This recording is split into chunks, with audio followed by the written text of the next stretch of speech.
మరో ముఖ్యమైనటువంటి కథనం. థర్డ్ ఏసీలో బహు ఖుషి.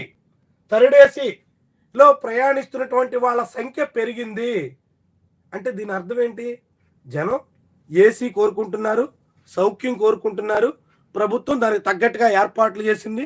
దాంతో బాగుంది, రైల్వేకి ఆదాయం పెరిగింది, రైల్వే రంగం బాగుంటుంది. ఇది కదా ఈ హెడ్డింగ్లో ఇదంతా మనకు కనిపిస్తుంది.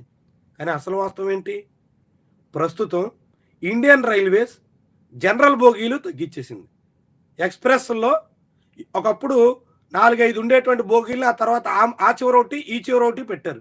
ఆ తర్వాత కొంతకాలానికి అవి కూడా తగ్గించేసి జనరల్ బోగీ లేని ట్రైన్లు కూడా తీసుకొచ్చారు.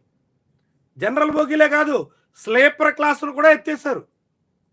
స్లీపర్ క్లాసులు ఉదాహరణకి కాకినాడ నుంచి షిరిడి వెళ్ళే భావనగర్లో ఒకప్పుడు 12-13 ఉన్నటువంటి ట్రైన్లో ఆ తర్వాత దాన్ని 4 లేదంటే 5కి తగ్గించేశారు. స్లీపర్ క్లాసులు తగ్గించేసిన తర్వాత జనం ఏం చేస్తారు? అనివార్యంగా ఏసీ బోగీలు ఎక్కాల్సిందే. జనరల్ బోగీలు లేవు, స్లీపర్ బోగీలు లేవు. అప్పుడు ఇంకేం చేస్తారు? తప్పగా ఏసీ బోగీలు ఆశ్రయించాల్సి వస్తుంది.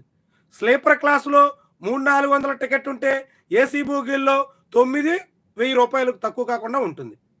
900 నుంచి 1000 రూపాయలు తక్కువ కాకుండా ఉన్నటువంటి టికెట్కి అవసరమైన మేర పెడుతున్నారే తప్ప జనరల్ బోగీలు లేక, స్లీపర్ క్లాసులు లేక ప్రయాణం ఎట్లా చేయాలి మరి?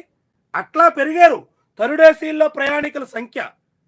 అసలు అది వాస్తవాన్ని కప్పిపుచ్చి ఈరోజు సాక్షి పత్రికల్లో వచ్చినటువంటి కథనం ఏంటంటే థర్డ్ ఏసీ బహు ఖుషి.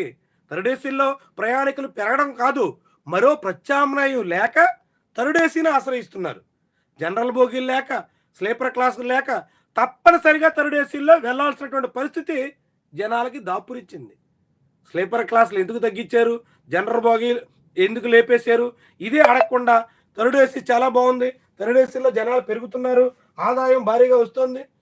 ఇండియన్ రైల్వేస్ ఆదాయం పెంచుకోవడం కోసం స్లీపర్ క్లాసులు కూడా ఎత్తేస్తుంది.